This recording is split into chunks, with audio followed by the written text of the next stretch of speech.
What's up everybody, George T from The Wagon. This week we're going to be doing an upgrade and a parts replacement on my motor. We're going to be switching out the alternator with the black 90 amp Empi alternator, and in the back we're putting in a welded Racing Jason fan. The last parts and pieces we needed. I got this from Dam Volks this weekend at the VW's Invade the Dam November show. This is a Racing Jason fan.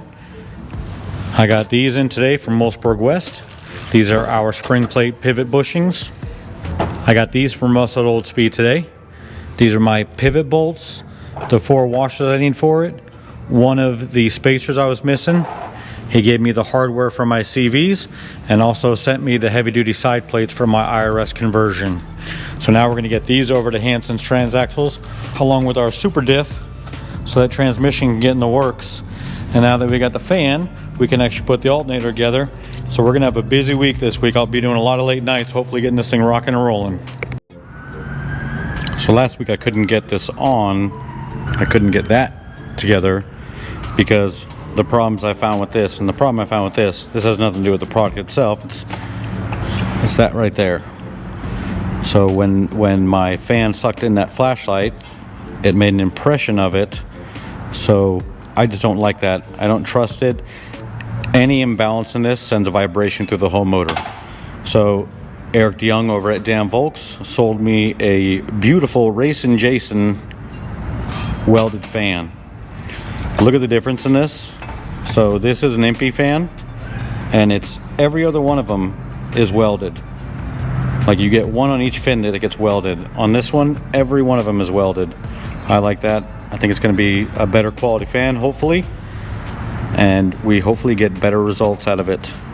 Because this one, now also I freaking sucked in a flashlight, so I cannot blame the part. But you see this weird grinding it was doing there, the wear marks there. You see those same wear marks happening around this outer edge. So I'm sure that's when it made impact with the flashlight. But regardless, we're changing that guy out and going with this one here. We're going to build this. This is the Empi alternator, the 90 amp black. And I was looking at it, not super stoked on it because, you know, it's not a very expensive alternator, so not like you're expecting it to go into a show car. But most people are going to do this upgrade for the aesthetics of it, and honestly, the finish on it is, like there's little chips and scratches. This thing is fresh out the box and has been sitting on my counter. It hasn't gone anywhere, hasn't done anything. So I'm not too stoked on that, but we're going to make that work. So this is the style of light that got sucked into my fan. Remember I don't know, I just found this the other day, but I found the switch out of it, which you see matches that switch right there. So I initially thought this piece was basically that metal strip right there. It's not. So that guy right there used to be part of that fan. Or I'm sorry, part of the backing plate, the fan backing plate. So not part of the flashlight. I was a mind blower just now when I went to get this. That whole piece blew off there, and that's what was sitting on top of the number 4 cylinder. Pretty insane. Luckily, I got tons of these things. So this is actually an original one, not a Republic of China one, not an Empi one. So I'm going to do a little bit of cleanup on here, hit it with some epoxy paint so it looks good. And just so you know, when you are using these, this opening faces to the bottom. To verify that, I'll break out a book again. So you can see in this detail right here, that angle and the straight line going past it and past it there, that is showing the side profile of that right there. Obviously facing the other way, but yes, that right there. All right, so we're gonna get this one cleaned up a little bit, and then we're gonna set up the proper fan, the proper spacing on the fan, and get my alternator back together so we can start putting all the shrouding back together and get my motor dressed back out. All right, so I talked about this plate having a top and a bottom. There's an inside and outside too. The angled upside on this is the front and that's the back. This actually indexes into the plate. This hole would be on the bottom for the spark plug wire hold down. So these 2 holes here index onto these 2 studs on the back here. This is your power post where your positive wire is going to go to, so that determines what's going to face up. So we put this dude on this way, with our hole on the bottom. And you have this collar piece here, and that's going to sandwich on here. And then we have the backing pad, backing piece here with our vent opening that faces downward. So it's going to be on the same side that we have our hole index on.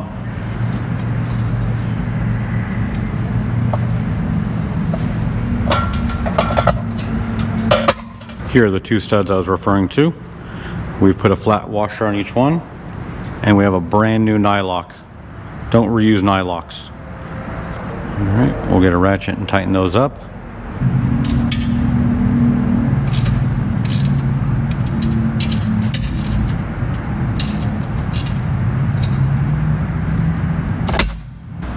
We have these flat parts here on the side of the hub and round and round. You see the exact same shape that's happening there. Okay?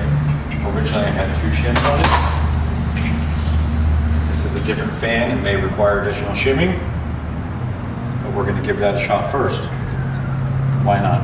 See if the original setup worked.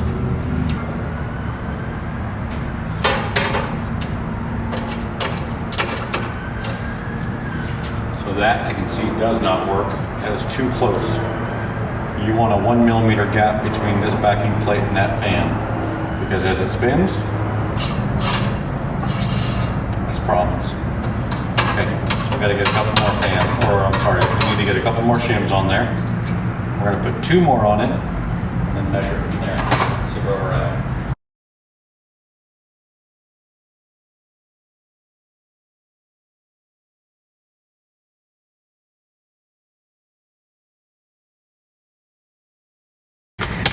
All right, old and new fan here. You can see that? They line up there. They don't line up here. I'm getting 16.28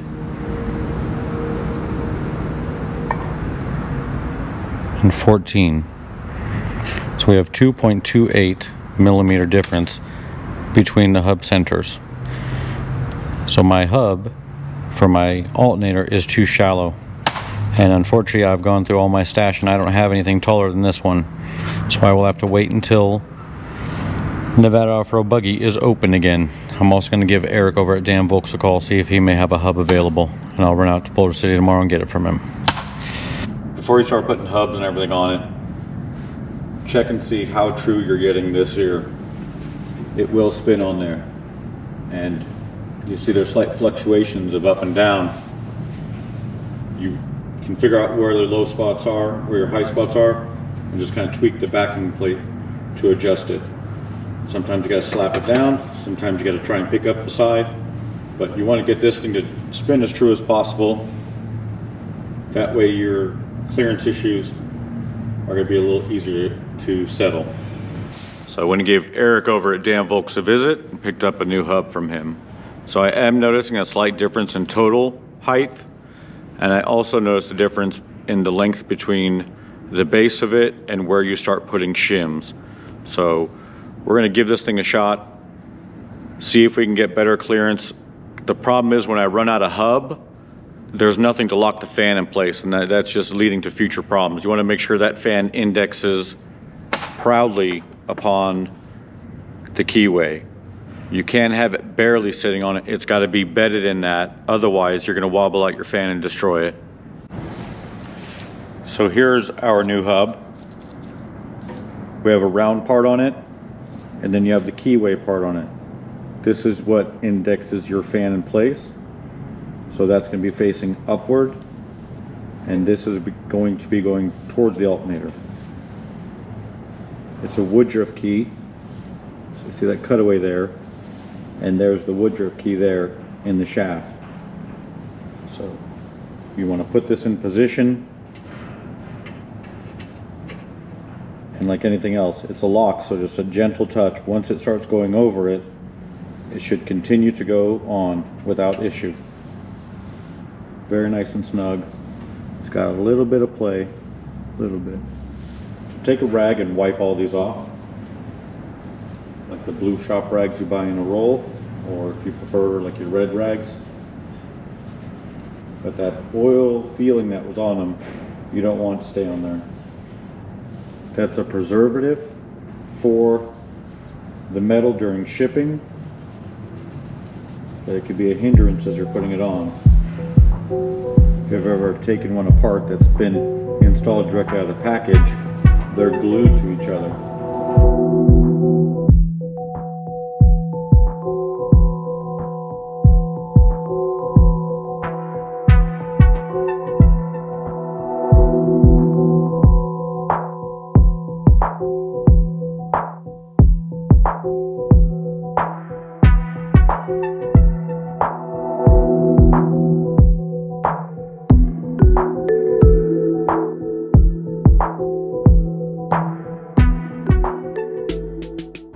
I made an executive decision. I'm going to be using my original. To me, it looks like a better piece of hardware. It's got a curvature here that this does not have.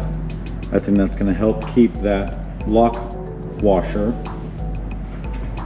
This one that goes on the keyway, I think it'll help it stay centered as opposed to this with the sharp corners, which will probably knock it off. It's going to make it off. It's going to fall off kilter a little bit. So I do use anti-seize on my threads there to avoid galling. And you're torquing this on. Once it starts making contact with my spacer washer, try to hold it in place with the other hand.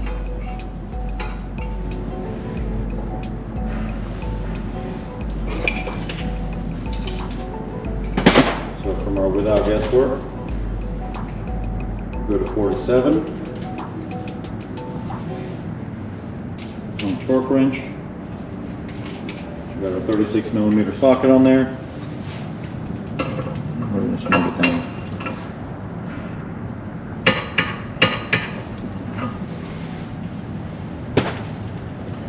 Now we're going to hit.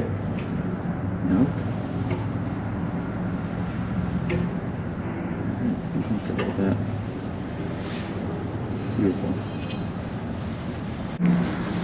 I'm happy with how this turned out. We've got movement the way we want it. Everything is torqued in place. I got anti-seize where I want anti-seize, and we're not scraping as of now. So we are going to make a 8-gauge ground strap for this. In the book or in the instructions that didn't come with this, that I had to find the information online, annoying, they recommend a 10-gauge wire. We're doing 8 because I have really nice black 8 cable that I use for grounding amplifiers. We're going to use on this. Here is the recipe for the ground wire we're going to make for the alternator. This is an 8-gauge wire. Right here we have an 8-gauge lug that takes a number 10 stud. There's the packaging for that. Here we have a lug that takes 8-gauge and has a 5/16 hole. So this is the bolt removed from the alternator, and you can see when this goes over it, it goes over it nice and tight. There's no room for it to wobble around to potentially not gain contact with the entire thing. So you want to make sure that these things index nicely over what they're going on. This is going to go to the case half where I have my conduit mounted in the center, and that goes over that dude. Doesn't have wiggle room. That's what I want. I want my ground to be as stable as possible. I'm going to want this to lay here, and I'm going to be attaching there where my conduit for my wires is mounted. So I want to have it rest along my conduit and then follow its way up to the alternator. I'm adding maybe an inch or two of wire to that to make that happen. So where I have it pinched, grab with the other hand. I'm going to give myself a 1/2 inch extra. All right, so there's the length that now we're going to strip and solder our connections onto it, along with heat shrink the ends.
can feel like this stuff cools off so rapidly.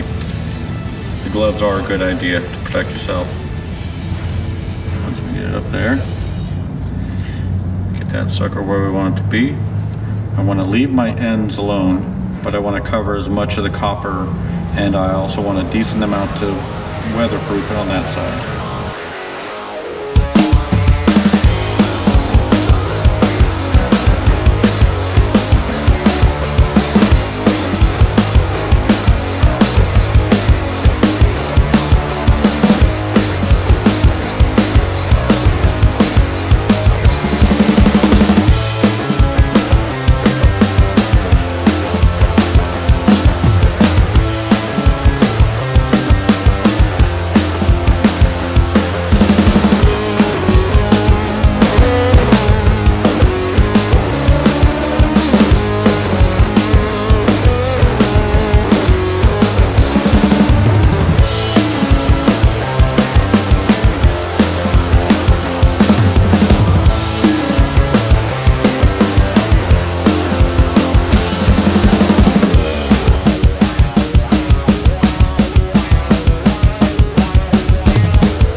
So there's a better look at it all installed now.